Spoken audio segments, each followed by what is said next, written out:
Hello बच्चों, welcome back once again. तो कैसे हो आप सब बच्चों। मैंने आप लोगों को रेजोनेंस में जो है ना पिछले क्लास में आप लोगों को जो बताया था कि पायरिडीन और पायरोल का रेजोनेंस और उसमें कौन ज्यादा स्टेबल होता है कैनोनिकल स्ट्रक्चर, कौन कम स्टेबल होता है, ये बताया था। उसके बाद बताया था कि पायरिडीन और पायरोल का लोन पेयर किस ऑर्बिटल में होता है, आप देख लीजिएगा उस वीडियो को। उसके बाद आप लोगों को बताया था मैंने कि पायरिडीन और पायरोल के किस कार्बन पे इलेक्ट्रॉन डेंसिटी ज्यादा होता है। आ जाइए, आज हम लोग यहाँ पे जो देखने वाले हैं बच्चों कि यहाँ पे एक बहुत इंपॉर्टेंट टॉपिक वो है अपना रेजोनेंस एनर्जी, कि किसका रेजोनेंस एनर्जी ज्यादा होता है, किसका कम होता है। तो सुनिएगा ध्यान से, आपको यहाँ पे पहले समझना है कि रेजोनेंस एनर्जी हम लोग कहते किसको है।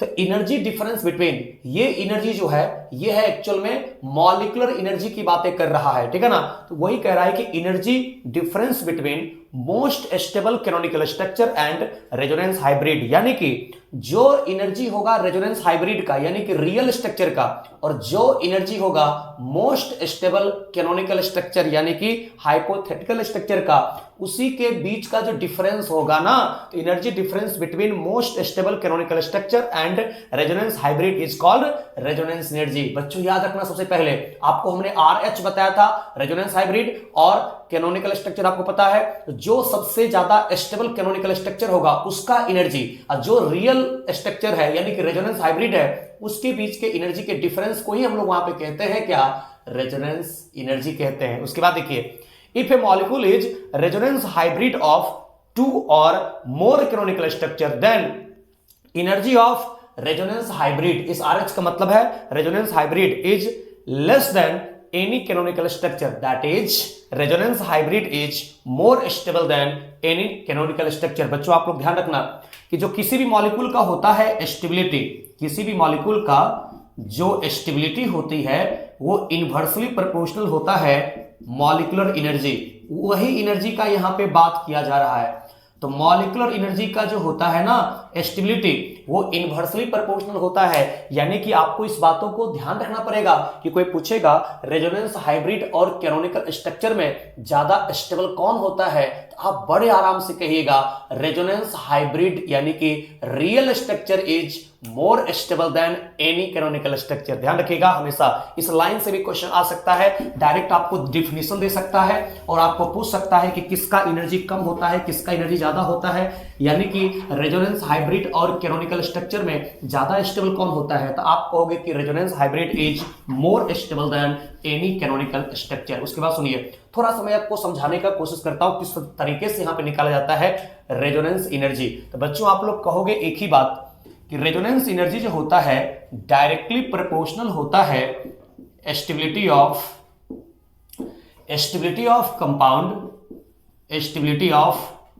कंपाउंड ड्यू टू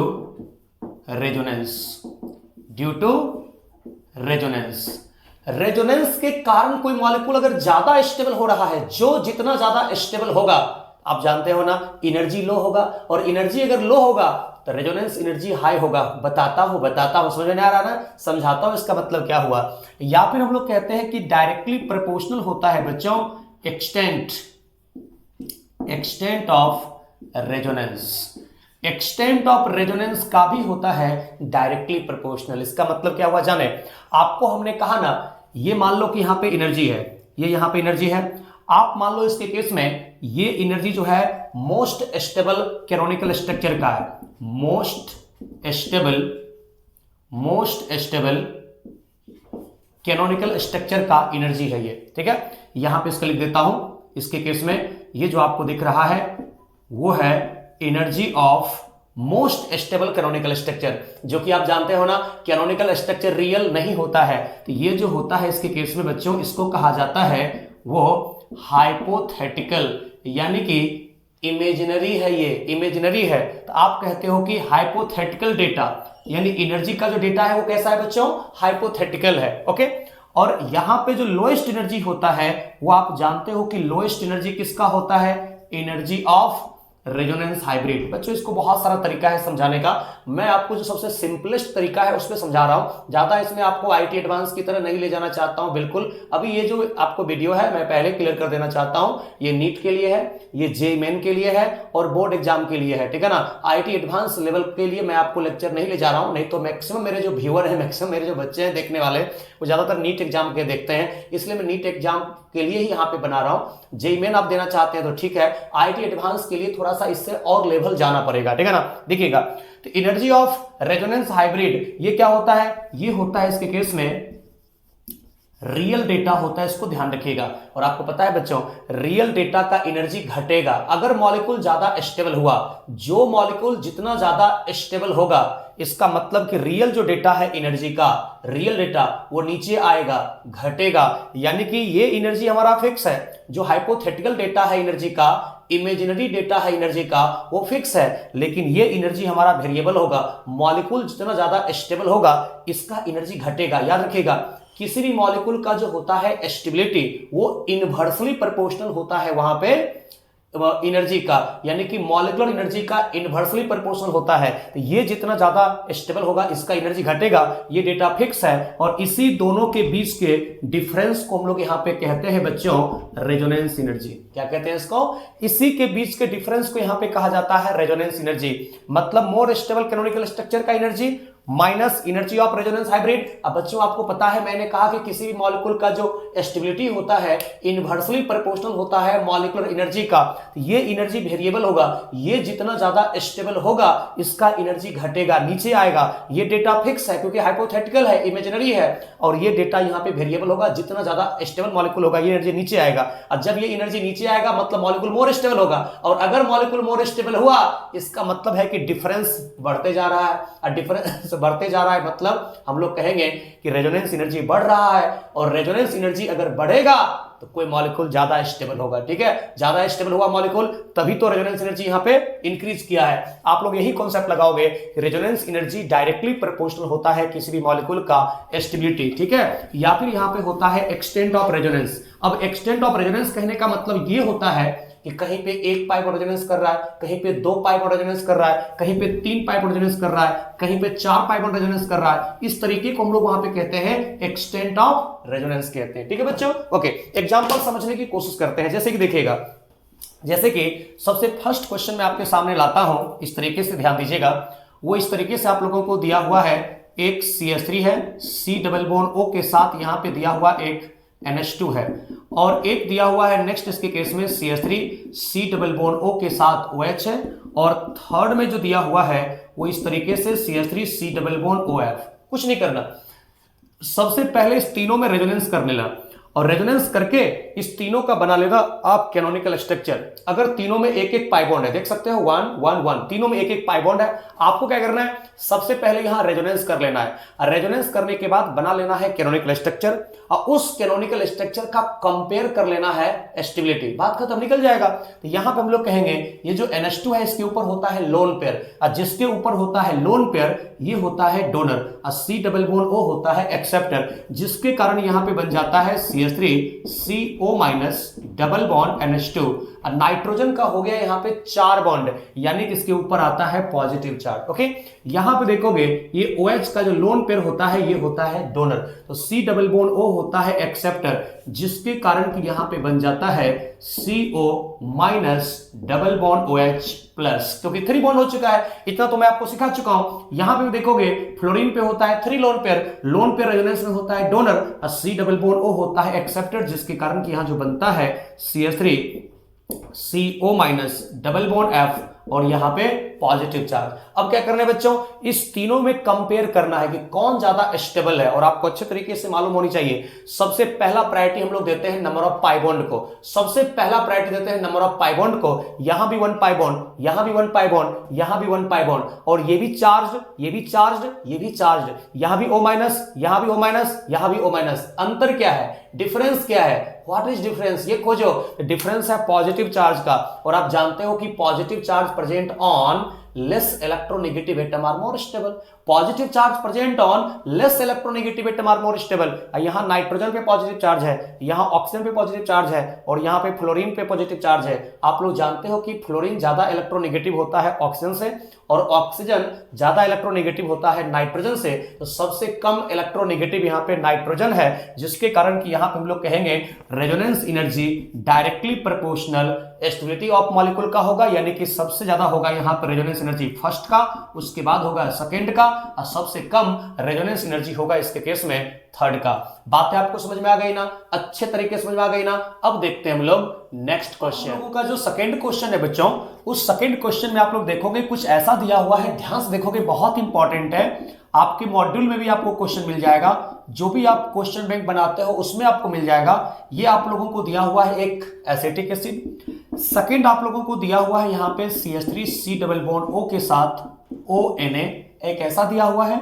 और थर्ड में यहाँ पे जो दिए हुए हैं इसके केस में, इसको थोड़ा मैं नीचे लिख देता हूं, उसको ऊपर लिखता हूं। देखोगे CH3C डबल बॉन्ड O के साथ NH2 और थर्ड में यहाँ पे जो हो गया इसके केस में CH3 and C double bond O के साथ यहाँ पे ONA। ध्यान रखोगे, सबसे पहले मैंने आप लोगों को कहा था रेजोनेंस एनर्जी को निकालने के लिए सबसे पहले हम लोगों को करना क्या होता है, अगर अलग अलग मॉलिक्यूल दिया हुआ है, अगर अलग अलग मॉलिक्यूल दिया हुआ है तो सबसे पहले रेजोनेंस करके बनाया जाता है कैनोनिकल स्ट्रक्चर को। बच्चों आप कहोगे लोन पेयर होता है डोनर और C डबल बॉन्ड O होता है एक्सेप्टर, जिसके कारण कि आप देखोगे यहां पे बनता है O minus double bond OH plus, क्योंकि O पे बन गया है 3 बॉन्ड पॉजिटिव चार्ज। यहां पे देखो इसमें लोन पेयर होता है donor, C double bond O होता है एक्सेप्टर, जिसके कारण जो अब हम लोगों का कैनोनिकल स्ट्रक्चर बनेगा O minus double bond NH2 plus, ऐसा बनता है। और यहां पे ये जो O माइनस है ना बच्चों, ये O माइनस नेगेटिव चार्ज होता है डोनर और C डबल बॉन्ड O होता है एक्सेप्टर, जिसके कारण कि ऐसा बनता है इसके केस में CH3O माइनस। और पता है क्या, जब ये O माइनस इलेक्ट्रॉन को डोनेट कर देगा तो ये बना देगा C डबल बॉन्ड O, और जब ये C डबल बॉन्ड O बन गया तो ये हो गया ऑक्सीजन न्यूट्रल। लेकिन अब जो बच गया इसके केस में Na प्लस, वो Na प्लस शिफ्ट हो जाएगा जहां O माइनस चला गया है, तो Na प्लस यहां हो जाएगा। एक बात आप लोग जानते हो, आप गौर से देखो, जो ये है कैनोनिकल स्ट्रक्चर वही है ये। यहां भी C के साथ मिथाइल है, यहां भी C के साथ मिथाइल है, यहां भी C के साथ डबल बॉन्ड O है, यहां भी C के साथ डबल बॉन्ड O है, यहां भी C single bond O minus Na plus है, यहां भी C single bond O minus Na plus है। बच्चों जब दोनों आइडेंटिकल है, इस प्रकार के कैनोनिकल स्ट्रक्चर को यहां पे कहा जाता है, एक बात यहां पे याद रखिएगा, इसको यहां पे कहा जाता है इक्विवेलेंट कैनोनिकल स्ट्रक्चर। क्या कहते हैं बच्चों, इसको कहते हैं इक्विवेलेंट कैनोनिकल स्ट्रक्चर। लेकिन जो ऊपर वाला दोनों आप देख रहे हो, क्या ये इक्विवेलेंट है? नहीं, ये है न्यूट्रल, ये है चार्ज्ड, यानी दोनों अलग अलग है। यहां पे देखो, ये है न्यूट्रल, ये है चार्ज्ड। आप देख सकते हो दोनों कैनोनिकल स्ट्रक्चर अलग अलग है, क्योंकि यहां पे यह है न्यूट्रल, ये है चार्ज। तो इसको आप कहोगे ये दोनों जो है या ये दोनों जो है, इसको हम लोग कहते हैं नॉन इक्विवेलेंट कैनोनिकल स्ट्रक्चर। बिल्कुल, आप अच्छे तरीके से ध्यान रखोगे बच्चों, इसको जो यहां पे कहा जा रहा है दोनों इक्वल नहीं है, इसलिए कहते हैं नॉन इक्विवेलेंट कैनोनिकल स्ट्रक्चर। या फिर इसको भी हम लोग जो यहां पे कहने वाले हैं, इस प्रकार के कैनोनिकल स्ट्रक्चर को हम लोग कहते हैं नॉन इक्विवेलेंट कैनोनिकल स्ट्रक्चर। बिल्कुल, और आप लोगों को पता होनी चाहिए सबसे पहली बात, अगर आप लोगों को यहां पे पूछा जाता है स्टेबिलिटी का ऑर्डर, तो आप लोगों को ध्यान रखना चाहिए कि equivalent canonical structure is more stable then होता है बच्चों नॉन इक्विवेलेंट कैनोनिकल स्ट्रक्चर। इसके आधार पे आप सबसे पहले आप देखिए, ये बना दिया है इक्विवेलेंट, मतलब मोर स्टेबल होगा, और ये दोनों है नॉन इक्विवेलेंट तो कम स्टेबल होगा। और आपको पता है रेजोनेंस एनर्जी जो होता है directly proportional stability of compound due to resonance. Resonance करने के कारण जो कंपाउंड जितना ज्यादा स्टेबल होता है उसका रेजोनेंस एनर्जी उतना ही ज्यादा होता है। तो सबसे ज्यादा रेजोनेंस एनर्जी होगा थर्ड का, क्योंकि थर्ड जब रेजोनेंस किया है तो बनाता है इक्विवेलेंट कैनोनिकल स्ट्रक्चर। उसके बाद ये भी नॉन इक्विवेलेंट, ये भी नॉन इक्विवेलेंट। तो आप इस दोनों के कैनोनिकल स्ट्रक्चर को कंपेयर करिए। अब इस दोनों में अंतर क्या है? अंतर ये है, यहां पे है नाइट्रोजन पे पॉजिटिव चार्ज, यहां पे है ऑक्सीजन पे पॉजिटिव चार्ज, और आप जानते हो positive charge present on less electronegative atom are more stable. तो positive charge present on less electronegative atom are more stable, यानी सेकंड वाला का कैनोनिकल स्ट्रक्चर मोर स्टेबल होगा फर्स्ट से। और रेजोनेंस एनर्जी आपको जब भी निकालना होगा बच्चों, रेजोनेंस एनर्जी डायरेक्टली प्रोपोर्शनल होता है stability of compound due to resonance. इस तरीके से हम लोग कह देंगे कि इक्विवेलेंट वाला मोर स्टेबल होता है नॉन इक्विवेलेंट से। अब फिर एक से ज्यादा नॉन इक्विवेलेंट है, जो आप लोगों को मैंने तरीका बताया है number of pi bond count करने के लिए, फिर उसके बाद चार्ज देखने के लिए, फिर चार्ज किस एटम पे है वो देखने के लिए, और negative charge present on more electronegative atom and positive charge present on less electronegative atom are more stable, यही देखने के लिए बोला था। उसके बाद देखो थर्ड नंबर का जो क्वेश्चन देने जा रहा हूं बच्चों, वो ऐसा है जिसमें कि ये है NH डबल बॉन्ड CH, और फिर यहां पे दिया हुआ है इसके केस में NH minus. Very good. Second में यहां पे दिया हुआ है NH डबल बॉन्ड CH, उसके बाद जो यहां पे दिया हुआ है बच्चों, ये दिया हुआ है O माइनस। उसके बाद थर्ड में जहां पे दिया हुआ है NH डबल बॉन्ड CH, और यहां पे दिया हुआ है OH। इस तरीके से आप लोगों को दिया हुआ है। अब देखिए सबसे पहले करना क्या है, तीन अलग अलग मॉलिक्यूल आपको दिया हुआ है, तो सबसे पहले यहां पे करना होगा आप लोगों को रेजोनेंस। क्या करना होगा?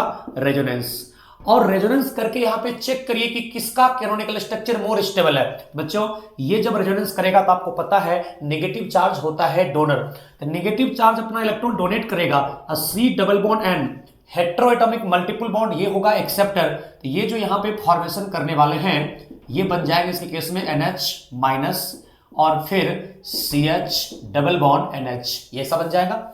फिर ये नेगेटिव चार्ज होता है डोनर, तो CH डबल बॉन्ड NH होता है एक्सेप्टर, जिसके कारण कि यहां पे बनेगा NH माइनस और CH डबल बॉन्ड O। और जानते हो ऑक्सीजन का जब डबल बॉन्ड बनता है 2 बॉन्ड बनता है, नाइट्रोजन का 3 बॉन्ड बनता है, वो सब होता है न्यूट्रल। और यहां देखिए इसके केस में आप देखोगे बच्चों, ये इलेक्ट्रॉन को डोनेट करेगा और ये होगा एक्सेप्टर। बिल्कुल ये यहां पे होगा एक्सेप्टर। तो यहां पे जब ये एक्सेप्टर होगा तो आप इसके केस में देख सकते हो कि अब जो यहां पे होने वाला है वो कुछ इस तरीके का होने वाला है कि NH माइनस है, और फिर CH और डबल बॉन्ड O के साथ H 3 बॉन्ड हो गया, तो क्या होगा? Positive charge. बिल्कुल यहां पे हो चुका है 3 बॉन्ड ना, पहले से 2 बॉन्ड था, एक लोन पे देकर के हो गया पॉजिटिव चार्ज। अब इसमें से पूछा जा रहा है रेजोनेंस एनर्जी का ऑर्डर क्या होगा, तो किस तरीके से आप निकालेंगे? सबसे पहली बात आप कहेंगे यहां भी CH डबल बॉन्ड NH, यहां भी CH डबल बॉन्ड NH, यहां भी CH single bond NH minus, यहां भी CH single bond NH minus. और जैसा कि मैंने कहा बच्चों, इसको हम लोग अब कहते हैं इक्विवेलेंट। ध्यान दोगे अच्छे तरीके से, इसको कहते हैं इक्विवेलेंट कैनोनिकल स्ट्रक्चर। और आपको पता होना चाहिए कि इक्विवेलेंट कैनोनिकल स्ट्रक्चर का स्टेबिलिटी नॉन इक्विवेलेंट से ज्यादा होता है। इस दोनों को देखिए, ये है नॉन इक्विवेलेंट, क्योंकि यहां पे है NH डबल बॉन्ड CH, यहां है CH डबल बॉन्ड O, यहां है CH single bond NH minus, यहां पे है CH single bond O minus, दोनों अलग अलग है। इसको कहते हैं नॉन इक्विवेलेंट कैनोनिकल स्ट्रक्चर। और इसको देखिए, यहां पे देखोगे CH डबल बॉन्ड NH, यहां देखोगे CH double bond OH plus, यहां पे देखोगे CH सिंगल बॉन्ड OH, यहां देखोगे CH single bond NH minus, दोनों अलग अलग है, इसलिए कहते हैं इसको हम लोग नॉन इक्विवेलेंट कैनोनिकल स्ट्रक्चर। और सबको मालूम है, सबको पता है equivalent canonical structure is more stable than non equivalent canonical structure. जिसका canonical structure after the resonance ज्यादा स्टेबल होता है, उसी का रेजोनेंस एनर्जी ज्यादा होता है, जिसके कारण सबसे ज्यादा होगा रेजोनेंस एनर्जी फर्स्ट का। अब आते हैं कि सेकेंड और थर्ड के कैनोनिकल स्ट्रक्चर में क्या अंतर है। यहां भी NH माइनस, यहां भी NH माइनस, यहां भी CH, यहां भी CH, यहां भी 1 पाई बॉन्ड, यहां भी 1 पाई बॉन्ड, यहां पे ऑक्सीजन न्यूट्रल है और यहां पे ऑक्सीजन पे पॉजिटिव चार्ज है। और आपको पता होना चाहिए, अगर आपको positive charge more electronegative atom के ऊपर है तो वो अनस्टेबल होता है, क्योंकि आपको पता है ऑक्सीजन होता है ज्यादा इलेक्ट्रोनेगेटिव एटम, और अगर ऑक्सीजन जैसे मोर इलेक्ट्रोनेगेटिव एटम के ऊपर पॉजिटिव चार्ज रखोगे वो अनस्टेबल होता है। इसलिए सेकेंड वाला न्यूट्रल है, मोर स्टेबल होगा कंपेयर टू थर्ड, इसलिए हम लोग कहेंगे फर्स्ट के बाद हो जाएगा सेकेंड, और सबसे कम रेजोनेंस एनर्जी यहां पे होने वाला है वो होगा थर्ड में। इस तरीके से हम लोग यहां पे निकाल सकते हैं रेजोनेंस एनर्जी। उम्मीद करता हूं बात आपको समझ में आ गई होगी। अब जो आपको बताने जा रहा हूं कुछ और अलग एग्जांपल, ध्यान से समझिएगा, बहुत इंपॉर्टेंट टॉपिक है कि resonance energy directly proportional stability of compound due to resonance. जी हां, अब देखो बच्चों, एक आप लोगों को ऐसा क्वेश्चन देने जा रहा हूं, फोर्थ नंबर क्वेश्चन है, जिसमें कि CH3 है और C डबल बॉन्ड O के साथ यहां पे दिया हुआ, इसके केस में CH2 माइनस है। सेकेंड में आपको ऐसा दे रहा हूं कि CH3 C double bond NH के साथ CH2 माइनस है। आपको बताना है कि किसका रेजोनेंस एनर्जी ज्यादा होगा। तो सबसे पहले जब दोनों मॉलिक्यूल अलग अलग दिया हुआ रहता है, अभी तक आप लोगों ने जो क्वेश्चन तीनों देखा है उसी के अकॉर्डिंग बता रहा हूं आप लोगों को।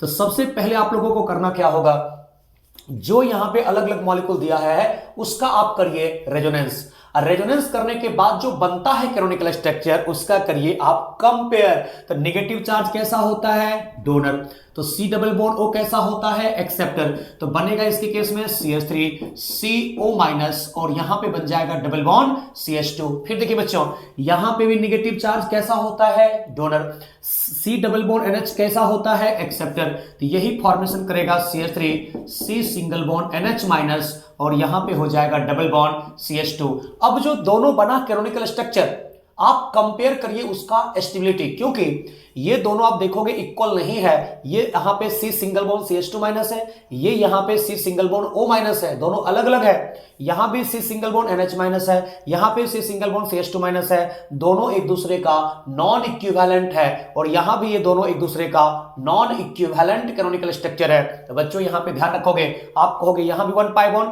यहां भी 1 पाई बॉन्ड, यहां पे नेगेटिव चार्ज ऑक्सीजन के ऊपर है और यहां नेगेटिव चार्ज नाइट्रोजन के ऊपर है। और आप सभी को मालूम है बहुत अच्छे तरीके से, नेगेटिव चार्ज प्रेजेंट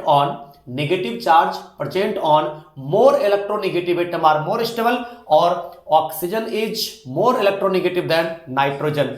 तो नेगेटिव चार्ज जितना ज्यादा इलेक्ट्रोनेगेटिव एटम पे होता है बच्चों, मोर स्टेबल होता है। इसलिए हम लोग कहेंगे resonance energy directly proportional stability of compound due to resonance, और negative charge more electronegative atom पे मोर स्टेबल होता है, तो फर्स्ट का रेजोनेंस एनर्जी ज्यादा होगा कंपेयर टू सेकंड। बात खत्म इस तरीके से। लेकिन एक बात और आप लोगों को बताया था, रेजोनेंस एनर्जी डायरेक्टली प्रोपोर्शनल होता है एक्सटेंट ऑफ रेजोनेंस। जी हाँ, एक्सटेंट ऑफ रेजोनेंस के जो होते हैं डायरेक्टली प्रोपोर्शनल, वो भी मैं आप लोगों को समझाना चाहता हूं कि आखिरकार ये एक्सटेंट ऑफ रेजोनेंस क्या है। जैसे कि बच्चों सुनो, यहां पे फिफ्थ नंबर क्वेश्चन एक मैं आप लोगों को देने जा रहा हूं, बहुत ही सावधानी से आप लोग देखिएगा।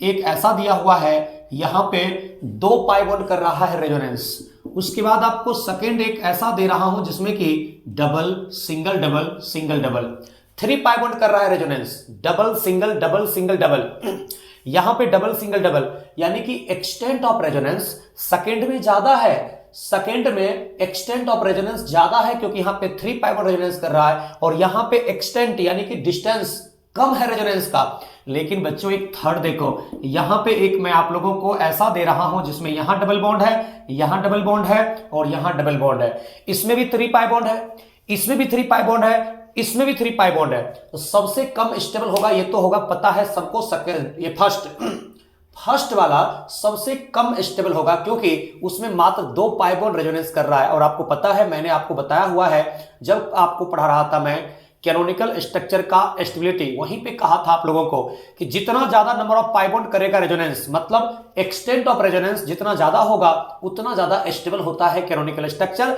और रेजोनेंस एनर्जी ज्यादा होगा। लेकिन यहां पे 3 पाई बॉन्ड है, यहां भी 3 पाई बॉन्ड है, लेकिन अंतर क्या है बच्चों सुनो, double single double single double, यहां पे लगातार एक पाथ में लगातार तीनों पाई बॉन्ड कंजुगेशन में, तो यहां पे तीनों पाई बॉन्ड लगातार एक साथ कंजुगेशन में है। इस प्रकार के रेजोनेंस को हम लोग यहां पे कहते हैं लीनियर रेजोनेंस या लीनियर कंजुगेशन। बिल्कुल, यहां पे लगातार एक साथ एक डायरेक्शन में तीनों पाई बॉन्ड कंजुगेशन में है। और यहां देखो क्या ये डबल बॉन्ड इस डबल बॉन्ड के साथ कंजुगेटेड है? आप कहोगे नहीं, डबल सिंगल सिंगल डबल नहीं है। ये डबल बॉन्ड सिर्फ इसके साथ कंजुगेटेड है और ये डबल बॉन्ड सिर्फ इसके साथ कंजुगेटेड है, ये डबल बॉन्ड इसके साथ कंजुगेटेड नहीं है। ओवरऑल कहेंगे कि एक बार में दो ही पाई बॉन्ड कंजुगेशन में है, डबल सिंगल डबल और डबल सिंगल डबल। बच्चों double single double, double single double, इस प्रकार के रेजोनेंस को यहां पे कहा जाता है क्रॉस रेजोनेंस। बिल्कुल क्रॉस रेजोनेंस। और आपको पूछेगा लीनियर रेजोनेंस और क्रॉस रेजोनेंस में ज्यादा इफेक्टिव कौन होता है, तो आप लोग यहां पे कहने वाले हैं कि ज्यादा इफेक्टिव होता है लीनियर रेजोनेंस। बिल्कुल, इसलिए बच्चों हम लोग सबसे पहले देखेंगे नंबर ऑफ पाई बॉन्ड। और जब number of pi bond same हो गया तो अगर कहीं पे हो रहा है लीनियर एंड क्रॉस रेजोनेंस तो पहले आप कहोगे लीनियर वाला होगा मोर स्टेबल। लेकिन लीनियर और क्रॉस का कॉन्सेप्ट आपको तब लगाना है बच्चों जब number of pi bond same हो जाए, number of pi bond same हो जाए। इसलिए आप कहोगे रेजोनेंस एनर्जी होगा 2 का, उसके बाद 3 का, तो सबसे कम होगा 1 का। 2 3 1 हो जाएगा यहां पे रेजोनेंस एनर्जी का ऑर्डर। इस तरीके से हम लोग निकाल सकते हैं। तो पहले नंबर ऑफ पाई बॉन्ड देख लेंगे, उसके बाद जब number of pi bond same हो जाए तब वहां पे आप लोगों को देखना चाहिए कि किसमें लीनियर रेजोनेंस हो रहा है और किसमें क्रॉस रेजोनेंस हो रहा है। समझ के बातों को? Very good. इसी तरीके से मान लीजिए कि ऐसा एक आपको एग्जांपल दे रहा हूं, यहां पे है पाई बॉन्ड, यहां पे है OCH3। वेरी गुड, यानी कि एक लोन पेयर का कंजुगेशन एक पाई बॉन्ड के साथ है। उसके बाद देखो बच्चों ऐसा दिया हुआ है कहीं पे डबल बॉन्ड है और उसके बाद यहां पे डबल बॉन्ड है और फिर यहां पे एक डबल बॉन्ड है, इसके साथ यहां पे दिया हुआ एक OCH3 है, देख लीजिए। और थर्ड में एक आपको ऐसा दिया हुआ है double single double, double single, और यहां पे एक दिया हुआ है इसके केस में OCH3। आपको यहां पे बताना है रेजोनेंस एनर्जी का ऑर्डर क्या होगा।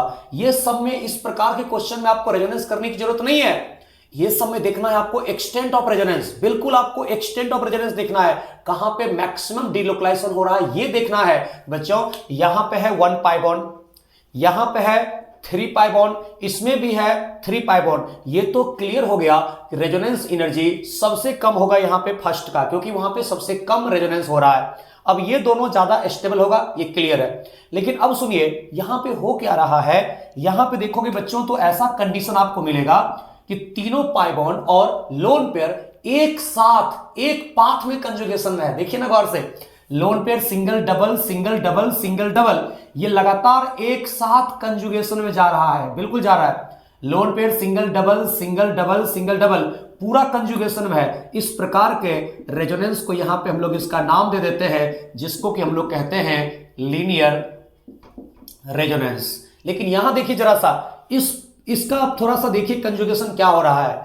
इस डबल बॉन्ड का कंजुगेशन देखिए, तो इस डबल बॉन्ड का कंजुगेशन देखिएगा, डबल सिंगल लोन पेयर और double single double single double. तो बच्चों ये जो लोन पेयर है, ये लोन पेयर इस पाई बॉन्ड के साथ कंजुगेटेड है, बट क्या ये लोन पेयर इस दोनों पाई बॉन्ड के साथ कंजुगेशन में है? देखो लोन पेयर सिंगल सिंगल, ये लोन पेयर इसके साथ कंजुगेशन में नहीं है। तो हम लोग यहां पे कह सकते हैं कि लोन पेयर सिंगल डबल, यानी कि ये जो पाई बॉन्ड है, ये जो पाई बॉन्ड है, ये पाई बॉन्ड का आप कंजुगेशन देखोगे तो इस पाई बॉन्ड का कंजुगेशन लोन पेयर के साथ भी है और इस पाई बॉन्ड का कंजुगेशन इस डबल बॉन्ड के साथ भी है। यानी कि यहां पे हो रहा है इसके केस में क्रॉस रेजोनेंस। क्रॉस रेजोनेंस है। कैसे हमने समझा कि क्रॉस रेजोनेंस है? क्रॉस रेजोनेंस ऐसे है कि 1 पाई बॉन्ड, कोई एक पाई बॉन्ड का रेजोनेंस दो अलग अलग डायरेक्शन में होता है। एक पाई बॉन्ड का रेजोनेंस दो अलग अलग डायरेक्शन में होता है, उसी को कहते हैं क्रॉस रेजोनेंस। तो डबल सिंगल लोन पेयर और डबल सिंगल डबल कंजुगेशन में है। आप कहोगे इसके केस में एक बार कंजुगेशन इधर हो रहा है और एक बार कंजुगेशन इधर हो रहा है, तो दो अलग अलग डायरेक्शन में कंजुगेशन है ये बीच वाले पाई बॉन्ड का, इसका, इसलिए हम लोग कहते हैं यहां पे क्रॉस रेजोनेंस है। इसलिए आप कहोगे लीनियर ज्यादा इफेक्टिव होता है क्रॉस से, तो ज्यादा स्टेबल होगा यहां पे लीनियर वाला। आप कहोगे इसमें होगा 3, उसके बाद हो जाएगा 2 और सबसे कम होगा यहां पे रेजोनेंस एनर्जी फर्स्ट का, यानी कि लीनियर वाले का ज्यादा होता है क्रॉस वाले से। ठीक है, इस तरीके से समझने का कोशिश करोगे आप लोग कि जहां कहीं एक पाई बॉन्ड का रेजोनेंस दो अलग अलग डायरेक्शन में हो रहा हो, उस प्रकार के रेजोनेंस को हम लोग यहां पे कहते हैं क्रॉस रेजोनेंस। उम्मीद करता हूं आपको बहुत ज्यादा समझ में आया होगा और आप एंजॉय कर रहे होंगे इसको। ठीक है, बिल्कुल अच्छा ये टॉपिक है, थोड़ा सा समझना पड़ता है पेशेंस पूर्वक। उसके बाद देखिए बहुत जबरदस्त क्वेश्चन तो अब आने वाला है। ठीक है, तो क्वेश्चन नंबर यहां पे 7 देखिएगा, ये दिया हुआ है बच्चों, इसको सबको ही जानते हो आप लोग, इसको हम लोग कहते हैं बेंजीन, बिल्कुल। और इसके बाद यहां पे नेक्स्ट जो आप लोगों को दिया हुआ है रेजोनेंस एनर्जी में, वो कुछ इस तरीके का क्वेश्चन मेरे को दिया हुआ है, जिसमें कि ये है, और इसको यहां पे हम लोग कहते हैं नैप्थलीन। क्या कहते हैं बच्चों? इसको कहते हैं हम लोग नैप्थलीन। और इसके बाद आपको जो लिखने वाले हैं वो आपको सबको पता चल गया होगा, ये 3 बेंजीन को आपस में फ्यूज करा देते हैं, ठीक है, 3 बेंजीन को आपस में फ्यूज करा देते हैं इस तरीके से, ऐसा दिया हुआ है। इसको हम लोग कहते हैं बच्चों एंथ्रासीन। और आपको पता होगा यहां पे अगर हमको निकालना पड़ेगा रेजोनेंस एनर्जी, तो देख लेंगे हम लोग एक्सटेंट ऑफ रेजोनेंस। जी हां, इसमें है 3 to 5 to 7 पाई बॉन्ड है, इसमें 3 + 2 5 पाई बॉन्ड है, इसमें मात्र 3 पाई बॉन्ड है। ये तो क्लियर हो चुका है कि सबसे ज्यादा रेजोनेंस एनर्जी होगा 3 का, सबसे ज्यादा रेजोनेंस एनर्जी होगा 3 का, उसके बाद होगा 2 का, सबसे कम होगा 1 का। लेकिन एग्जैक्ट डेटा कितना होता है बताऊं क्या? सबसे ज्यादा यहां पे देखो बेंजीन का जो होता है रेजोनेंस, सॉरी सबसे ज्यादा नहीं, इसका जो रेजोनेंस एनर्जी होता है यहां पे बेंजीन का, वो होता है यहां पे 36 किलो कैलोरी पर मोल, बिल्कुल 36 किलो कैलोरी पर मोल होता है यहां पे रेजोनेंस एनर्जी किसका? बेंजीन का। बेंजीन का रेजोनेंस एनर्जी होता है 36 किलो कैलोरी पर मोल। नैप्थलीन का होता है बच्चों 61 किलो कैलोरी पर मोल होता है। ये मैं प्रैक्टिकल डेटा बता रहा हूं फ्रॉम द एक्सपेरिमेंटल डेटा। और एंथ्रासीन का होता है यहां पे 84 किलो कैलोरी पर मोल फ्रॉम द एक्सपेरिमेंटल डेटा। ये है बच्चों, ये हो गया ओवरऑल हो गया पूरा का पूरा रेजोनेंस एनर्जी। लेकिन अगर आपको यहां से पूछा जाता है इसके केस में एक बहुत ही सुंदर सा क्वेश्चन, रेजोनेंस एनर्जी पर रिंग, क्या पढ़ते हैं इसको हम लोग? रेजोनेंस एनर्जी पर रिंग, ये पढ़ा जाता है। तो अगर आपसे पूछता है रेजोनेंस एनर्जी पर रिंग, तो क्या करोगे जानते हो? जितना आपको निकला है total resonance energy, total resonance energy को डिवाइड कर दीजिए जितना रिंग है। तो टोटल निकला है 36 और रिंग है 1, तो 1 से डिवाइड करोगे, यानी कि यहां पे आएगा 36 किलो कैलोरी पर मोल, पर रिंग भी आएगा। यहां पे टोटल है 61 किलो कैलोरी पर मोल, लेकिन रिंग कितना है बच्चों? 2, तो 2 से डिवाइड कर दीजिए। तो 2 से डिवाइड करिएगा तो मुझे लगता है इसके केस में 30.5 किलो कैलोरी पर मोल आएगा। और यहां पे टोटल निकला है 84 किलो कैलोरी पर मोल, लेकिन रिंग कितना है बच्चों? 1 2 3, तो रिंग है 3, टोटल यहां पे निकला है 84, तो 84 को 3 से डिवाइड कर दीजिए। तो मुझे लगता है इसके केस में जो आ जाएगा, इसके केस में 28, देखो तो हाँ आ जाएगा, और इसके केस में 28 किलो कैलोरी पर मोल, ये आ जाएगा इसके केस में। यानी कि आप लोग देख सकते हो बच्चों, अगर आपको यहां पे पूछा सिंपल रेजोनेंस एनर्जी, तब तो आप एक्सटेंट ऑफ रेजोनेंस के आधार पे, जिसमें जितना ज्यादा नंबर ऑफ पाई बॉन्ड है उसका उतना ज्यादा होगा वहां पे रेजोनेंस एनर्जी। यानी कि आप कहोगे इसमें 3, उसके बाद हो जाएगा 2, सबसे कम होगा वो 1, आप देख सकते हो डेटा के अनुसार। लेकिन अगर आपको क्वेश्चन में मेंशन करके पूछा गया है रेजोनेंस एनर्जी पर रिंग, तो अगर आपको कहीं पे रेजोनेंस एनर्जी पर रिंग मेंशन करके पूछा गया, तब आप इसका देखो जितना टोटल निकलता है रेजोनेंस एनर्जी, उसको जितना रिंग है उतना रिंग से डिवाइड करोगे, उसी को कहते हैं पर रिंग। यानी कि अब होगा बेंजीन, फिर होगा नैप्थलीन, और सबसे कम हो जाएगा इसके केस में एंथ्रासीन। ये मैं उम्मीद करता हूं आप लोगों को समझ में आ चुका होगा। बहुत ही इंपॉर्टेंट VVI क्वेश्चन है बच्चों, ठीक है, रेजोनेंस एनर्जी का सबसे टॉप मोस्ट क्वेश्चन, यही मैं आप लोगों को बताने के लिए आया हूं, ठीक है। अब देखो नेक्स्ट एक और क्वेश्चन आपके सामने लेकर के आता हूं, पहले इसको ध्यान से आप समझ लीजिए। रेजोनेंस एनर्जी आप लोगों का आज ऑलमोस्ट खत्म हो गया, अब 2 मिनट में 4 मिनट में खत्म हो जाएगा। उसके बाद हम लोग स्टार्ट जो करेंगे ना अगला टॉपिक बॉन्ड लेंथ, उसमें भी थोड़ा सा टाइम लगेगा, एक लेक्चर लग ही जाएगा, उसके बाद आपका ये चैप्टर हो जाएगा फिनिश्ड, ओके। अब देखिए आपको क्वेश्चन ये दिया हुआ है कि which of the following have maximum resonance energy, किसके पास सबसे ज्यादा रेजोनेंस एनर्जी है? और जिसमें कि ए में आप लोगों को ऐसा दे रहा है, इसमें तो रेजोनेंस हो ही नहीं रहा है, रेजोनेंस एनर्जी निकाल ही नहीं सकते हैं। उसके बाद बच्चों एक ऐसा दिया हुआ है जिसमें कि आप देखोगे C डबल बॉन्ड O के रिस्पेक्ट में मात्र 1 पाई बॉन्ड रेजोनेंस कर रहा है। C में आप लोग देखोगे इसके केस में तो ऐसा है कि C डबल बॉन्ड O के रिस्पेक्ट में 2 पाई बॉन्ड है, इस तरीके से रेजोनेंस कर रहा है। और D में कुछ इस तरीके से दे रहा है जिसमें कि एक है C डबल बॉन्ड O और यहां पे डबल बॉन्ड और डबल बॉन्ड दे रहा है, ये है। आप बता सकते हो क्या? बता सकते हो ना? इसमें तो होगा नहीं क्योंकि इसमें तो रेजोनेंस हो ही नहीं रहा है। यहां पे double single double extent of resonance कम है क्योंकि 2 पाई बॉन्ड मात्र कर रहा है रेजोनेंस। यहां पे देखोगे double single double, double single double यानी 2 पाई बॉन्ड, 3 पाई बॉन्ड तो है, लेकिन बच्चों यहां पे हो रहा है क्रॉस रेजोनेंस। कैसा रेजोनेंस? यहां पे जो एक्चुअल में हो रहा है इसको हम लोग कहते हैं क्रॉस रेजोनेंस। क्यों क्रॉस रेजोनेंस? इसलिए कहते हैं क्योंकि ये जो डबल बॉन्ड है बीच वाला C डबल बॉन्ड O, वो कंजुगेशन में है 2 अलग अलग पाई बॉन्ड के साथ। देखो ना, डबल सिंगल डबल इधर भी है और डबल सिंगल डबल इधर भी है। क्या ये दोनों पाई बॉन्ड आपस में कंजुगेशन में है? नहीं, ये दोनों पाई बॉन्ड आपस में कंजुगेशन में नहीं है। ये दोनों पाई बॉन्ड अलग अलग time C double bond O के साथ कंजुगेशन में है। इसको कहते हैं क्रॉस कंजुगेशन। लेकिन इसको देखिए, double single double single double, ये C डबल बॉन्ड O दोनों पाई बॉन्ड के साथ लगातार कंजुगेशन में है। आप कहोगे यहां पे एक साथ कंजुगेशन में हो रहा है double single double single double. इस प्रकार के रेजोनेंस को जो हम लोग यहां पे कहते हैं, इसको कहते हैं लीनियर रेजोनेंस।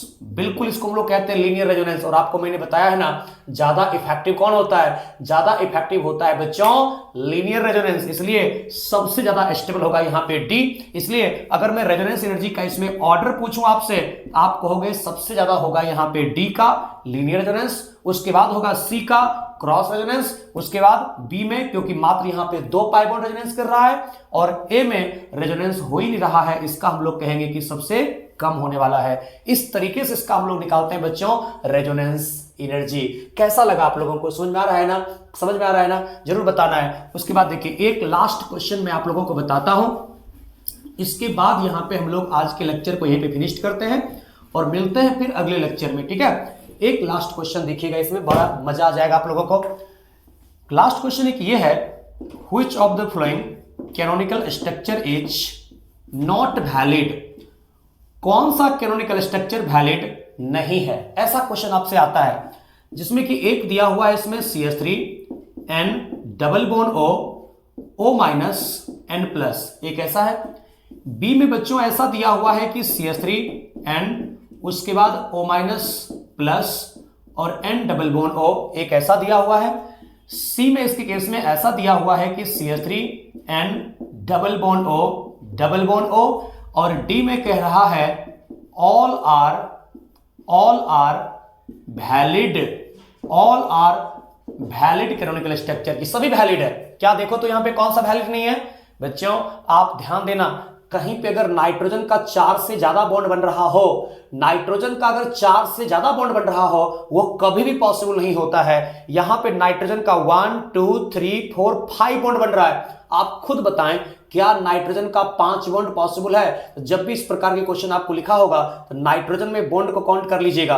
अगर नाइट्रोजन का बॉन्ड 4 से ज्यादा हो चुका है तो वो पॉसिबल नहीं हो सकता है, यहां पे ये इनवैलिड है। बाद बाकी 1 2 3 4 ठीक है, यहां भी 1 2 3 4 ये ठीक है, ऑक्टेट कंप्लीट है। बाद बाकी यहां पे कहते हैं कि कभी भी नाइट्रोजन 5 बॉन्ड नहीं बना सकता है क्योंकि उसके पास वैकेंट डी ऑर्बिटल नहीं होता है। बच्चों आज हम लोग इतना ही रखते हैं, मिलते हैं अगले क्लास में जिसमें कि आप लोगों को बॉन्ड लेंथ बताऊंगा और फिर उसके बाद कुछ क्वेश्चन प्रैक्टिस करके हम लोग इसको खत्म करेंगे रेजोनेंस को। तब तक यहां तक आप लोग पढ़िए, स्वस्थ रहिए, मुस्कुराते रहिए, सुरक्षित रहिए और जितना हो सके उतना मन लगा करके खूब पढ़िए और लाइफ को एंजॉय करिए। Okay, thank you everyone. जय हिंद, जय भारत, वंदे मातरम।